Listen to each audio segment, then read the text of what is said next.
I've just cycled 6 kilometers into town on the Fafrees F20 Lite. This is a nice new addition to the Fafrees bike collection. It is a folding city e-bike, fully road legal. But before we get into telling you the spec of it, let's have a look at this thing.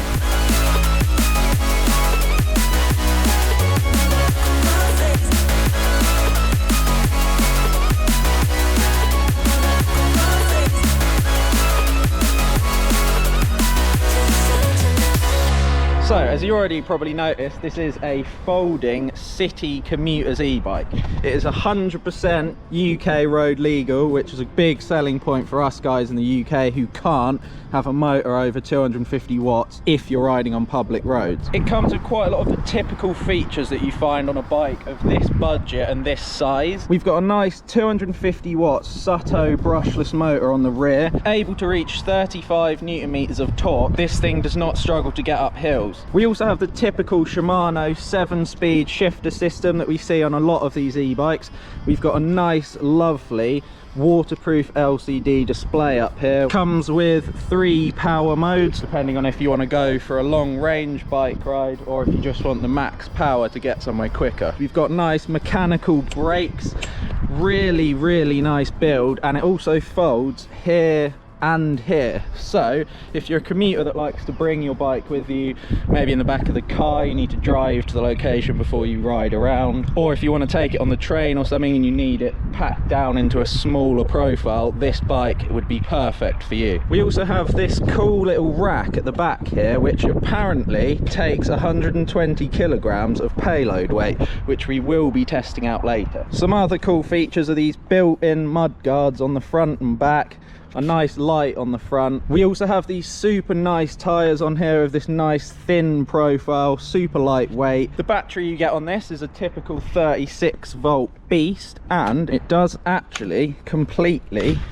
come out of the body like that, so you can remove it fully if you need to take it inside to charge. We've got this nice slide rail that makes it super easy to put the battery in the correct position. To do that, you simply line up the back with this plate, slip it in, close that, and then you would flick this round to lock it back in position. The battery is now off, but if I flick it to on, that means we can now power up the bike and be ready to go. Fully charged, that battery will do you 80 kilometers. And the other thing that I really appreciated about this bike when it turned up is when I unboxed it, you practically didn't have to build the thing at all. All it came like was folded, and this seat wasn't in, so I basically didn't have to do anything to get it ready to go. Seat height is obviously another important thing for these commuting e-bikes, and this one doesn't fail in that aspect at all.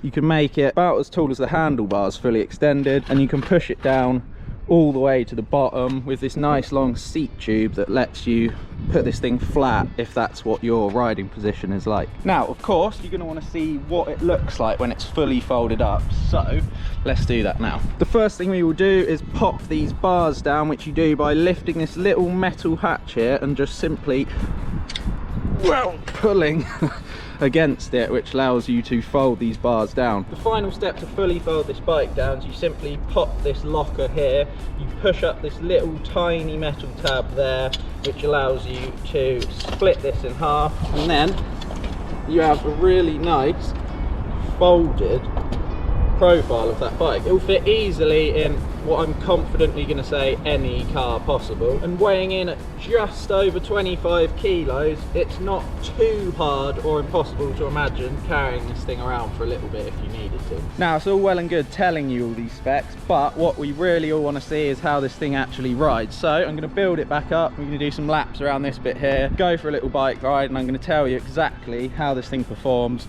all the pros and all the cons. Let's go. So now let's take this thing for a little ride. We'll just adjust this GoPro slightly, hop on, we can kick the drop stand down, we turn the bike on, then I'll tell you each of these power modes. So we are in power mode 1 at the moment. You do get a nice bit of assistance here. It's actually quite nice to pedal this thing on the flat in this power mode, and this is the top gear, so heaviest gear, and you still get a nice bit of pulling power. If we just downshift it somewhere right to the bottom, you do still get actually quite a bit of oomph on the pull away there, especially from low down. Let's go right down to gear 1, pull away. Wow, yeah, you actually get away really well, even in power mode 1. So we're just going to skip power mode 2 because it's pretty obvious what that will be like. Go straight to power mode 3. I think that's the most important one. And wow, that actually kicks so nicely. You get quite a bit of afterburn in the pedals, so like when the power kicks, if you stop pedaling, it will keep powering you for that extra second, which is handy if you have to lift off the pedals for whatever reason. Maybe you're taking a corner. It handles really nicely actually with these quick maneuvers. You can see I'm having no trouble adjusting positions on this, changing gears, turning, braking. This thing's a beast. Let's bomb down here and do like a full lap of this bit, see what it's like. So we've hit the limiter already, which is really easy to do on one of these, 15.5 miles an hour. So we are currently pedaling under our own power, but as we hit this hill here, I can notice a really nice kick to get up that hill. It was almost like I had to put no extra effort in at all. That motor sort of knew how much power it needed to give me, and it gave it to me without me having to ask much of the bike. Brakes are great. Let's try a quick brake test. We'll brake on this line.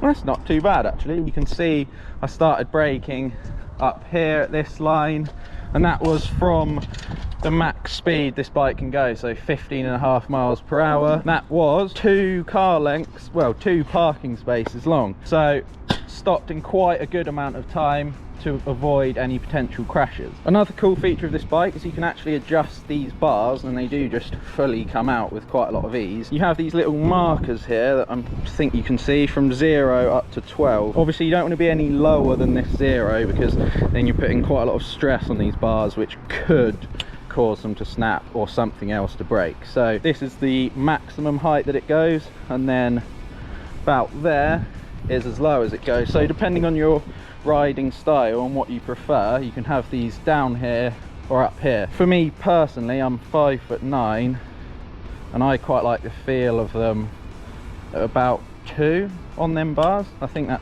sits about right for me, and this seat is not too far up from there, but I could in fact ride it a lot higher, like up there, if I knew I was going for like a longer distance cruise. So it definitely accommodates for people of different heights and for people with different riding styles with however they like to ride. So let's try this hill climb again from another angle.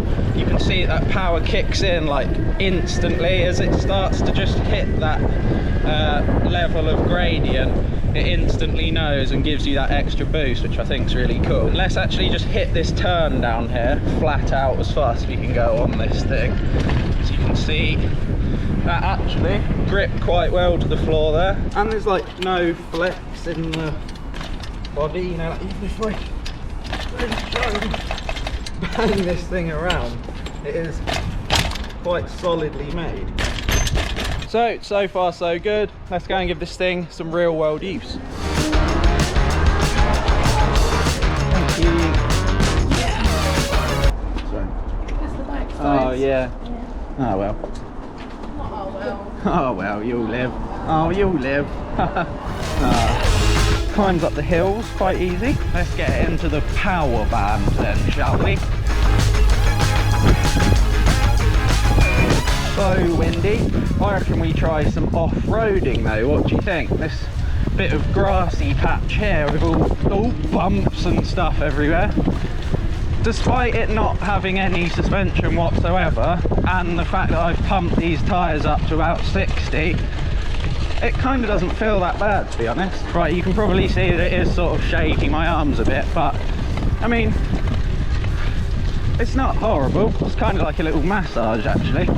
So I mean, if you want a massage whilst biking, get one of these. And there we go, across back onto the road. The dream. So I've totaled at 10 kilometers so far. I still haven't used actually any battery, as you can see on here, so I feel like the 60 to 80 kilometer range is probably true for this battery, which is cool. It's actually so nice just cruising on this limiter.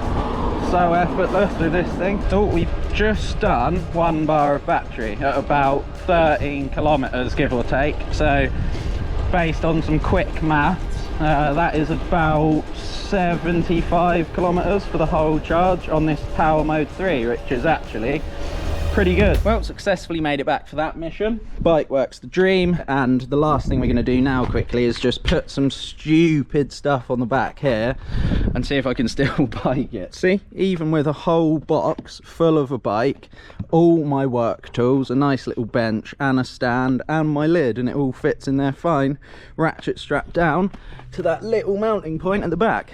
And to prove it actually works still, I'm just going to ride it up there quick. See, works fine. Okay, that's completely over the top and you'd never do that, but proves the point. So then there you have it, the Fafrees F20 Lite. What a beast little bike, nice and folding, and at the moment they are running a promotion that means this is only about 550 quid on their website. Link for that's in the description if you want one. Otherwise, hope you enjoyed it and I'll see you next time.